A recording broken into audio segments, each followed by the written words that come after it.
ہمارے بزرگوں نے ایک عجیب بات کہی، فرماتے ہیں کہ جب اللہ تعالیٰ کسی بندے کے ساتھ خیر کا ارادہ فرماتے ہیں تو اسے اپنے عیبوں سے باخبر فرما دیتے ہیں، اور جب اللہ تعالیٰ کسی بندے سے ناراض ہوتے ہیں تو اس کے عیب اس کی نگاہوں سے اوجھل کر دیتے ہیں۔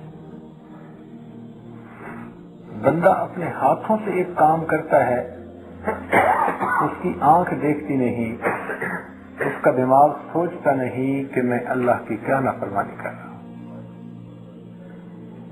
جس طرح درختوں کو اپنے پھل وزنی معلوم نہیں ہوتے، انسان کو بھی اپنے عیب برے معلوم نہیں ہوتے۔ نفس اس کی کوئی نہ کوئی لاجک ضرور پیش کر دیتا ہے، حتیٰ کہ جو بندہ دھوکے سے کماتا ہے نا، وہ بھی کہتا ہے جی میں اپنے لیے تو نہیں کرتا، بچوں کے لیے کرتا ہوں نا، میں نے تو 2 ہی روٹی کھانی ہے۔ اس کا لاجک دے رہا ہے نفس اس کو کہ تو جو کر رہا ہے ٹھیک کر رہا ہے۔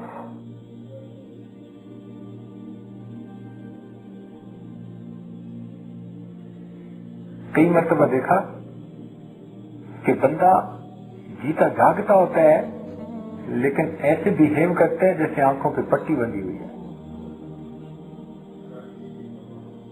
خود جانتا ہے کہ میں ایک برائی میں پھنس گیا ہوں، برے کام میں لگ چکا ہوں،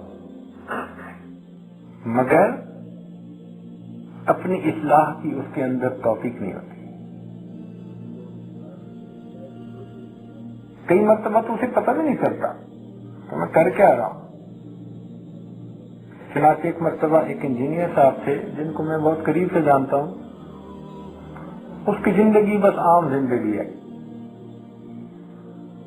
نمازیں پڑھ لی، کبھی قضا کر دی، ٹی وی باقاعدگی سے دیکھا، ڈرامے باقاعدگی سے دیکھے، میوزک سنی، گانا سنا، جو عام زندگی ہے، نہ پردے کا لحاظ، نہ شریعت کا کوئی ایسا خیال، غیبت بھی کر لی، جھوٹ بھی بول دیا، جھوٹی قسم بھی کھا لی۔ اس طرح کی زندگی ہے اس آدمی کی۔ ایک مرتبہ اس کے پاس بیٹھے ہوئے مجھے موقع ملا تو میں نے توبہ کے عنوان پہ کچھ گفتگو کی۔ اس نے ساری بات سنی اور ساری بات سننے کے بعد کہنے لگا جی آپ نے بڑی اچھی باتیں بتائیں،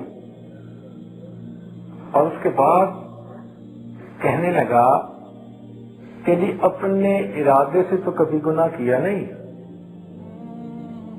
اگر کوئی بے دھیانی میں ہو گیا ہو تو اللہ معاف کر دے۔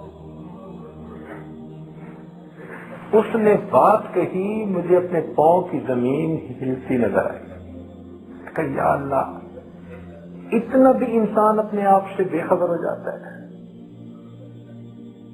سارے جہاں سے باخبر، اپنے جہاں سے بے خبر۔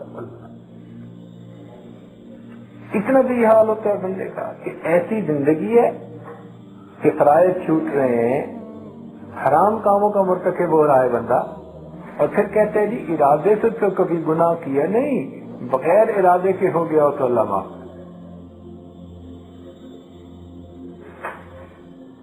تو انسان ڈرے اس مقام کے آنے سے کہ جہاں یہ کبائر کا مرتکب ہو اور پھر اس کی آنکھوں پہ پٹی بندھی ہوئی ہے۔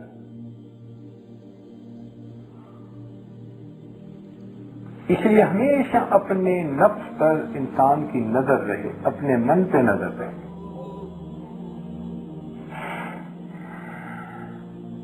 حضرت عمر رضی دعا مانگتے تھے، اللہم اجعلنی فی عینی صغیرا ففی اعین الناس کبیرا، اللہ مجھے اپنی نظر میں چھوٹا بنا دے، میری حقیقت میرے سامنے کھلی رہے، مجھے پتہ رہے میری اوقات کیا ہے، میں کتنے پانی میں ہوں۔ لیکن چونکہ دین کا کام کرنے، اس لیے اللہ لوگوں کی نظر میں مجھے عزت عطا فرما دے۔ عزت ہوگی تو لوگ بات سنیں گے نا۔ تو انسان کو چاہیے کہ اپنے عیبوں پر نظر رکھے۔ ایک بزرگ فرماتے تھے کہ خود کو ایسے ظاہر کرو جیسے ہو، خود کو ایسے ظاہر کرو جیسے ہو، ورنہ جیسے اپنے آپ کو ظاہر کرتے ہو ویسے بن جاؤ۔ یہ چیز جو ہے نا کہ اندر سے اور اوپر سے اور، جو رنگی چھوڑ دے یک رنگ ہو جا، سراسر موم ہو جا یا سنگ